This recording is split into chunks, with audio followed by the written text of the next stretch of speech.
Hello everyone, welcome to Learn for Fun. I'm your host Sylvia. So today I'm going to show you this very interesting and a very yummy recipe, Paneer Bhurji. This is for all my vegetarian friends who have always thought how the egg bhurji would taste. So I'm trying to replicate it with paneer. So I hope you guys like it. So let's take a look at the ingredients. For this, you're going to need 1 cup of grated paneer, 1 onion finely chopped, 1 teaspoon ginger finely chopped, 2 to 3 green chilies finely chopped, 1 to 2 teaspoons red chili powder, half teaspoon cumin powder, 2 teaspoons kitchen king masala, half teaspoon turmeric powder, salt as per taste, finely chopped coriander, and half cup of whole milk or whipped cream. First heat up a pan and add some oil and butter. Butter is optional. Once the butter melts, let's add some cumin seeds.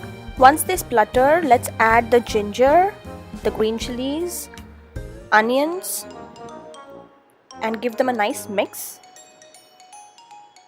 Saute the onions till they are slightly caramelized, like so. Now let's add the dry ingredients. You can also add green bell peppers or tomatoes if you like, and mix them well. Saute for some more time, another 3 to 5 minutes till the dry ingredients are nicely combined. Now let's add the paneer, add some salt and give it a nice mix.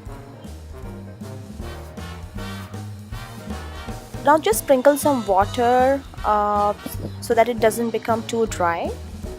Now just cover it with the lid and let it cook for another 5 to 10 minutes. After 10 minutes, now let's add the whipped cream or the whole milk and again give it a nice mix. This helps the paneer stay moist and adds some more flavor to the paneer. Let's cover it and cook it for another 5 to 10 minutes. After 10 minutes, you can see that the oil is oozing out on the sides of the paneer. That's when you know that the paneer is done. Give it a mix, garnish it with little coriander, and it's ready to be served. Now let's transfer it in a serving bowl. You can have it with a warm chapati, a fulka, or even with rice and dal. Look at this. Doesn't it look yummy?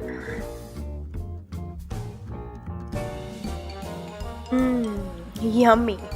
So I hope you like this recipe. Do give it a try. Let me know how it turned out. Please leave a comment below.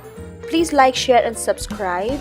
Don't forget to press on the bell icon for the notifications. Thanks again for watching and I'll see you all in the next video. Till then, happy learning, happy cooking.